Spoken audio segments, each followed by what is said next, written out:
Les amis, ce matin j'ai rendez-vous avec Monique Aspiro, qui est la responsable du bureau d'accueil des pèlerins de Saint-Jean-Pied-de-Port, pour lui demander l'organisation, le fonctionnement et puis les missions. Et je sais qu'ils aident les pèlerins qui vont s'élancer sur le Camino français à partir de Saint-Jean-Pied-de-Port. Et bien après cette petite montée, nous arrivons au bureau de l'accueil des pèlerins, donc au 39 rue de la Citadelle. Le bureau de l'accueil des pèlerins de Saint-Jean-Pied-de-Port fait partie donc de l'association des Amis de Saint-Jacques des Pyrénées-Atlantiques. C'est vraiment l'outil principal. Et nous allons donc rencontrer Monique Aspiro. Je suis responsable du bureau ici avec mon mari. Moi, je m'occupe plus particulièrement des accueillants, c'est-à-dire des bénévoles qui viennent tout au long de l'année pour recevoir les pèlerins, et des statistiques. Et mon mari s'occupe plus particulièrement de tout ce qui est documents, préparation des documents, et ça me donne beaucoup de travail. Et nous sommes bénévoles de l'association Les Amis du Chemin de Saint-Jacques des Pyrénées-Atlantiques. Et moi j'ai à gérer sur un planning complet 173 accueillants qui viennent de partout en France et du monde entier. Cette année, j'ai beaucoup d'Irlandais qui viennent parce qu'on travaille avec une association irlandaise qui nous envoie quelques accueillants. Et il y a des Américains, une Sud-Africaine qui viennent, il y a une accueillante qui vient du Costa Rica. Et tous ces bénévoles le voyage est à leurs frais. Quand ils sont ici, après, ils sont hébergés en demi-pension. Mais le voyage, c'est à leurs frais. Donc, ils viennent pour rendre au chemin ce qu'ils ont eu, ce qu'ils ont reçu du chemin. Comme beaucoup de bénévoles qui s'occupent du chemin. C'est un grand geste que font ces pèlerins. Ah oui. Une autre mission très importante, c'est donc d'aider ces pèlerins à passer cette montagne qui nous sépare de l'Espagne par la route de la montagne.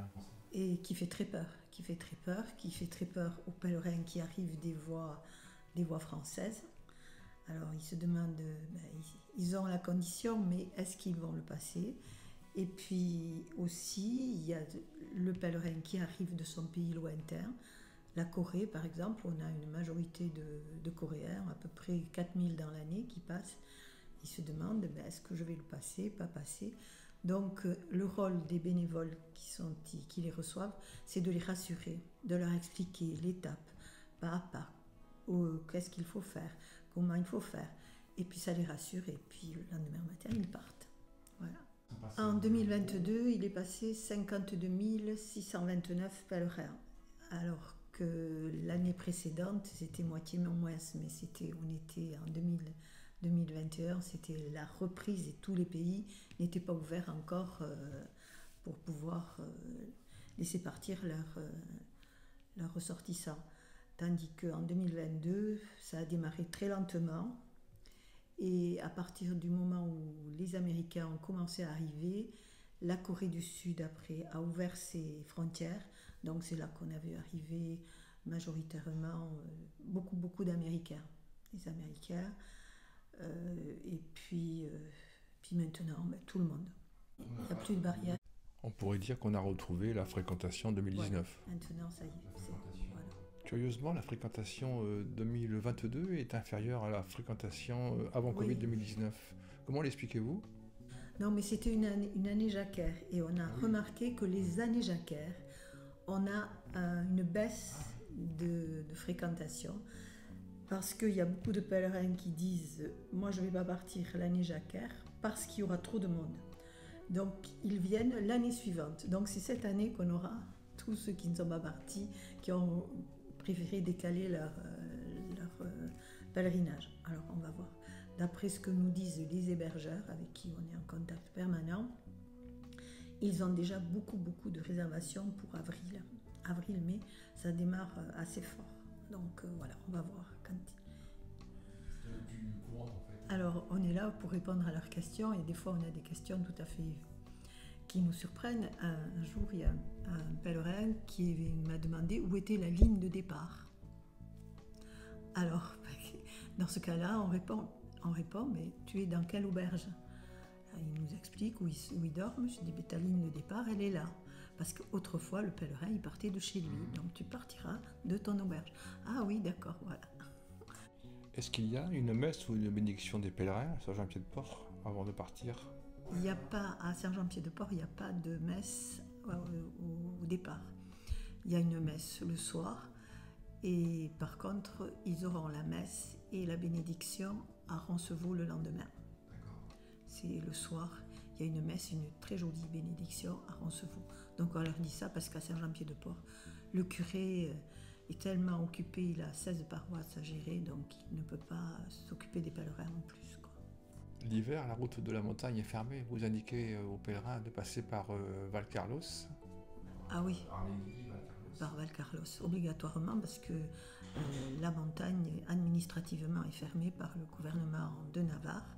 Et donc ils sont obligés de passer, même s'il fait beau, même s'il n'y a pas de neige, ils sont obligés de passer par Valcarlos du 1er novembre au 31 mars. C'est obligatoire.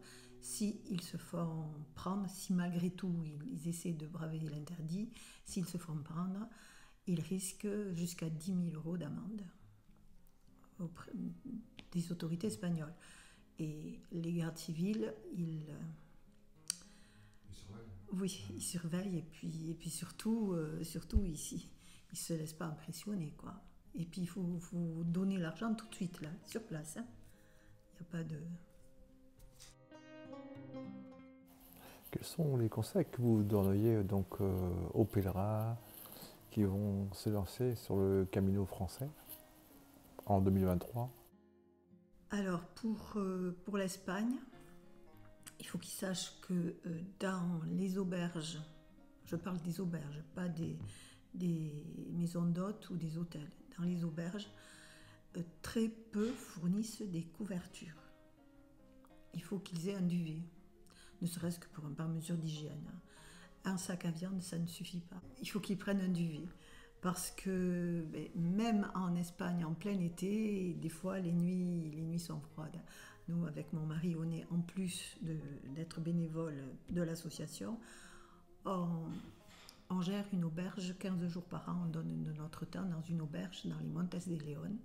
Et il est arrivé que le 21 mai, quand on se lève le matin, le village était blanc de neige. Alors l'Espagne, il peut faire froid aussi. Donc moi je conseille, et puis pas que moi, les associations espagnoles avec qui on est en contact nous disent, dites-leur de partir avec un duvet. Parce que les couvertures, maintenant avec le Covid, il n'y a plus de couverture à disposition. Donc voilà, un des grands conseils à donner. Après, ceux qui veulent partir avec leurs chiens, ça sera très difficile de trouver un logement en Espagne parce que les chiens ne sont pas admis dans les auberges, parce qu'il faudrait qu'ils aménagent des chenils, parce que chaque chien doit être séparé Donc ça, voilà, très difficile de trouver un hébergement avec un chien. Et puis, comme je dis, l'humain choisit de faire le chemin, le chien pas toujours. Et des fois, on voit des chiens arriver avec des pattes vraiment très abîmées. Donc, il faut penser à ça aussi. Voilà, je crois que les deux grands conseils, c'est ça. Eh bien, merci beaucoup Monique pour ces conseils. On a 2 mois chargés, c'est mai et septembre. Vraiment, où on dépasse les 400 pèlerins par jour. Et là, il y a la queue dans la rue. Sur ce graphique, on remarque la progression rapide de la fréquentation du bureau des pèlerins depuis son ouverture de 1996 à 2007, où on est à 30 000 pèlerins qui se sont présentés au bureau pour avoir des informations. Quelques chiffres sur la fréquentation du bureau d'accueil des pèlerins, où l'on voit qu'il y a 10 000 Français et beaucoup de ressortissants de Corée du Sud, de 1930 je vois, et de tout le monde entier. Les gens viennent du monde entier.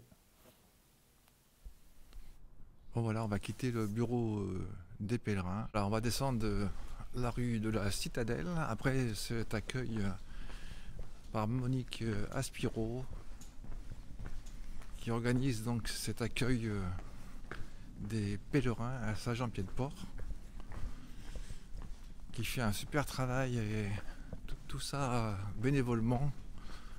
J'espère que cette vidéo vous aura plu, que dans ce cas-là, n'hésitez pas à laisser un petit pouce bleu pour être bien référencé.